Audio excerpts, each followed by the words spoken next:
Welcome! In this walkthrough, I'll show you how to create and send a document for signing in just 7 simple steps. To get started, go ahead and click the Start button to begin creating your new document. You'll need to select the file you want to send out. Click Upload and choose your document from your computer or cloud storage like Google Drive or Dropbox. Here's where you'll add everyone who needs to interact with this document. Just type in their names and email addresses, whether they're signing or just reviewing.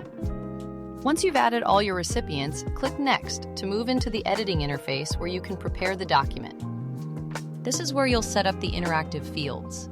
Simply drag signature boxes, date fields, or text areas from the sidebar and drop them wherever recipients need to fill in information. Take a moment to double-check everything looks right. When you're ready, hit Send, and your document will be delivered to all recipients for their signatures. And that's the complete process. Your recipients will receive email notifications and can sign the document electronically from any device. You've now learned how to create and send documents for signature. Feel free to run through this walkthrough again anytime you need a refresher.